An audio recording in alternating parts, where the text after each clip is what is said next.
critically wounded men wait to be moved into a Turkish air ambulance plane to airlift injured patients for treatment in Turkey, in Mogadishu, Somalia, Monday, October 16, 2017. The death toll from Saturday's truck bombing in Somalia's capital now exceeds 300, the director of an ambulance service said Monday, as the country reeled from the deadliest single attack. Far Abdi Wasimir, Associated Press, Mogadishu, Somalia. The latest on deadly bombing in Somalia's capital. All times, local on 1:05 p.m. A Turkish military plane carrying 35 people wounded in a massive truck explosion in Somalia has arrived in Turkey. The plane also brought 34 people to accompany the victims. The wounded will be treated at hospitals in the capital, Ankara. Deputy Prime Minister Recep Akdag told reporters that 13 victims are in serious condition. The minister says 3 of the wounded are children. 10 p.m. Mogadishu Summon Ambulance Service tweeted that the death toll in Saturday's truck bomb blast in the capital has risen to 302, citing different medical institutions. 9:25 p.m. A Pentagon spokesman says the United States currently has about 400 troops in Somalia and we're not going to speculate about sending more. Rob Manning spoke to reporters 2 days after a truck bombing in Somalia's capital killed more than 300 people in the country's deadliest attack. Manning says that sending further U.S. troops to the Horn of Africa nation is something we would have to address based on a request. The bombing is one of the world's worst attacks in years. The Trump administration this year stepped up military efforts against the Somalia-based Al-Shabab extremist group. 8:10 p.m. The Al-Shabab extremist group is claiming responsibility for a number of recent attacks in Somalia, but not Saturday's huge truck bombing that left more than 300 people dead. Somalia's government has blamed Al-Shabab for the country's deadliest attack, but the extremist group has not commented on it. Instead, the site intelligence group says Al-Shabab in the past 2 weeks has claimed responsibility for 24 attacks on Somali and African Union forces, as well as the killing of one government official and the wounding of another. Al-Shabab posted its latest claims on social media on Monday, 5 p.m. A former leader of the Al-Shabab extremist group who surrendered to Somalia's government earlier this year has condemned Saturday's bombing that killed more than 300 people. Sheikh Mukhtar Robo called the deadliest ever attack in Somalia an irreligious and heartless act. The truck bomb targeted a crowded street in Mogadishu. Somalia's government has blamed Al-Shabab, which has yet to comment on the attack. Robo's surrender followed by a decision by the Trump administration, which removed him from the most wanted list of terrorist suspects run by the State Department's Rewards for Justice program in June. 4:30 p.m. Scores of people are missing since Saturday's deadly truck bombing in Somalia's capital, raising fears that death toll will continue to rise. Police Captain Mohammed Hussein says at least 300 people are dead and close to 400 others are injured. Hussein says that as hospitals and families continue to count the dead, nearly 70 people are missing, based on accounts from relatives. He says many bodies were burnt to ashes in the attack. 4:15 p.m.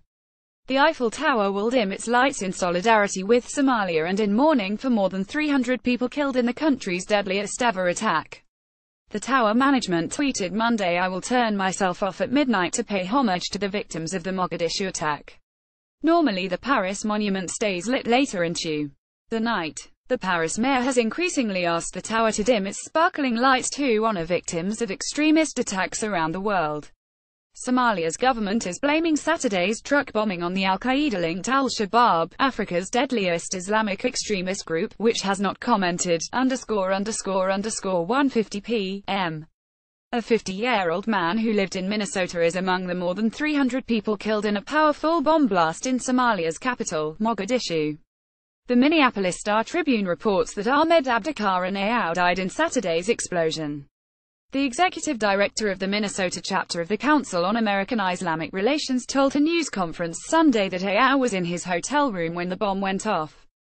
Hussein says many other Somalis in the Minneapolis area are still trying to find out if family members survived the attack. 1:15 p.m.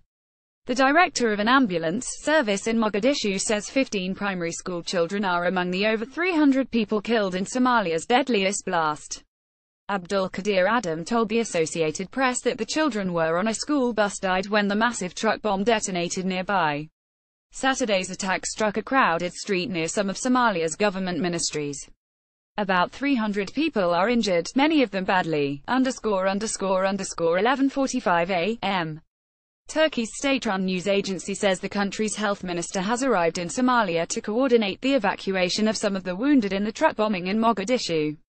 More than 300 people were killed and about 300 injured in the deadliest attack in Somalia's history.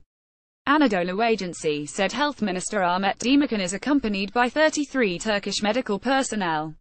Hospitals in Turkey have been ready to receive some 50 of the wounded. The agency also reports that Turkey's Emergency and Disaster Management Agency is sending search and rescue experts and medical teams. 11:30 a.m. The director of an ambulance service in Somalia's capital says the death toll from Saturday's truck bombing is now over 300. Dr. Abdul Qadir Adam, the director of Ulman Ambulance, says more people have died of their wounds in the past few hours. This is the deadliest single attack the Horn of Africa nation has ever experienced. Somalia is blaming the Al-Shabab extremist group, which has not commented. 11 a.m. Funerals have begun and the death toll is expected to rise as Somalia reels from the deadliest single attack it's ever experienced. The government says 276 were killed in Saturday's truck bombing in Mogadishu and about 300 others are injured. Somalia is blaming the Al-Shabab extremist group, which has not commented. Officials say more than 70 critically injured people are being airlifted to Turkey for treatment as international aid begins to arrive. Nervous relatives stand on the tarmac at the airport, praying for the recovery of their loved ones.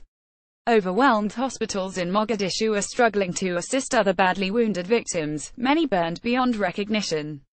The attack was one of the worst in the world in recent years. Copyright 2017 The Associated Press. All rights reserved. This material may not be published, broadcast, rewritten or redistributed.